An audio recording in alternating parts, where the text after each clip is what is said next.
Jimmy Kimmel's old clip of show protecting Ivanka Trump from comedian goes viral. Jimmy Kimmel is back with his late-night show and has received a roaring response from his fans and followers. After 6 weeks of uncertainty, Jimmy Kimmel Live went on air again, much to the relief and excitement of fans.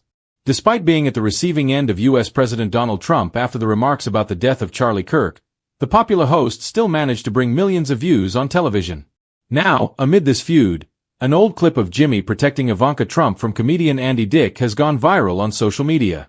The video, which began to circulate on Reddit, had netizens fume with anger and applaud Jimmy Kimmel for his timely response.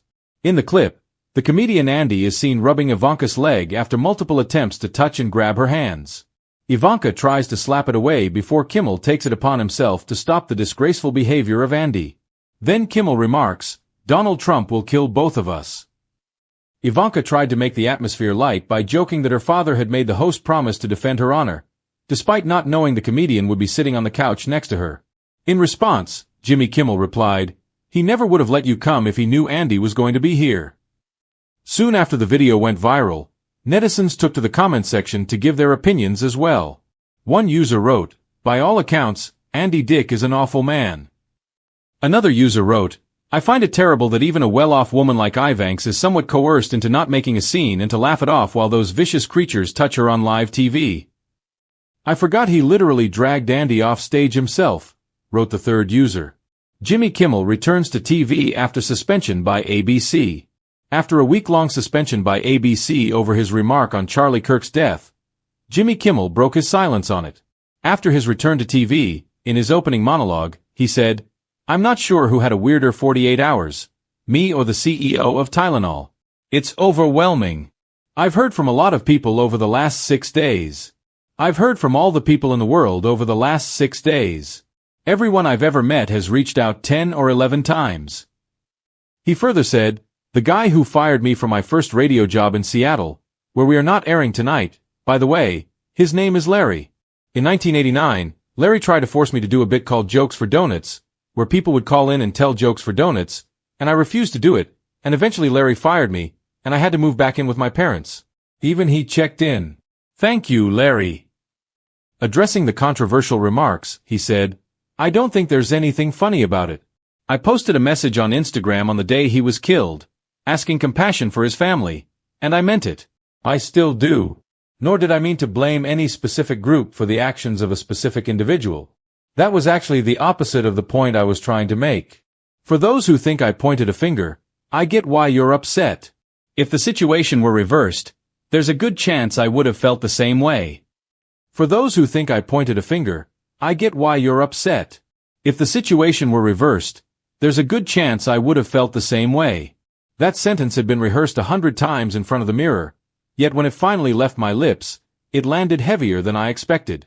Words, after all, don't travel in neat, predictable lines. They scatter like marbles on hardwood floors, bouncing into corners you didn't anticipate. The room was quiet. Too quiet. Across from me, eyes narrowed, arms crossed, bodies leaned back into chairs as though distance alone could protect them from my explanation. I had hoped my tone would soften the blow, but it seemed every syllable only reminded them of the wound they believed I had caused. I inhaled slowly.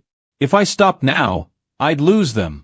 If I kept going, I risked digging the hole deeper. But maybe honesty was the only shovel I had. It's strange how easily misunderstanding grows roots. One day you plant a casual remark, half thought, half joke, tossed like a pebble into conversation, and before long, it sprouts into a towering tree of resentment. People water it with whispers, prune it with suspicion, and suddenly you're standing in its shadow, wondering how something so small became so suffocating. That's how it felt here. They thought I'd accused them, blamed them, exposed them. The truth. I had simply spoken out of frustration, not precision. My words were arrows shot in the dark, and unfortunately, they landed in hearts I never intended to pierce.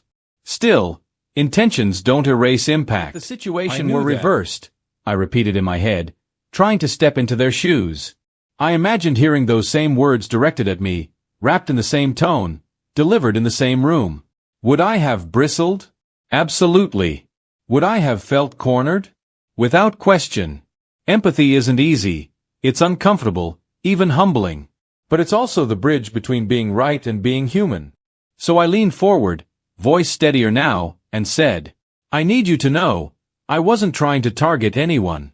What I said came from stress, from exhaustion, from wanting things to go better than they did. I see how it landed, and I can't erase that. But I can tell you this, I wasn't aiming at you. A chair creaked. Someone shifted. A sigh escaped from the corner. Tiny cracks in the wall. The memory that guided me back was one from years ago, a college debate where I'd been on the receiving end of careless phrasing. My opponent had said something sharp, uncalculated, but it lit a fire in me. I spent weeks replaying it, convinced it was a deliberate attack. Only later, when we sat down with tired honesty, did I learn he hadn't meant it that way at all. That night taught me how fragile perception can be. The smallest tilt of language, the faintest hint of blame, can morph into an accusation in someone else's ears.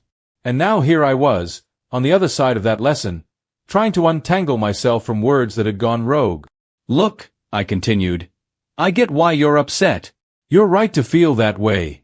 If I were you, I'd probably be sitting there with the same expression, wondering why someone I trust decided to point a finger. But I want to clear the fog. My finger wasn't pointing at you, it was pointing at the mess we're all standing in. That seemed to land differently. Because the truth is, conflict isn't always about villains and victims. Sometimes it's just about people fumbling through the same storm, all of them getting soaked, all of them wishing the other one had brought an umbrella. The more I thought about it, the more I realized, accountability and blame aren't the same thing. Accountability invites us to face the problem together. Blame isolates, divides, and turns allies into enemies. What I'd meant to offer was accountability. What they heard was blame.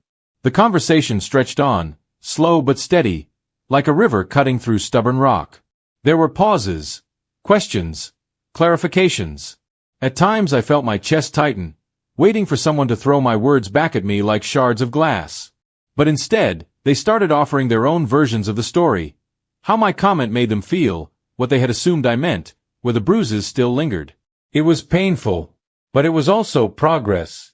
Because pain spoken out loud has less power than pain swallowed in silence. Afterward, when the chairs scraped back and people drifted out of the room, I lingered by the window. Outside, the city pulsed with its usual chaos.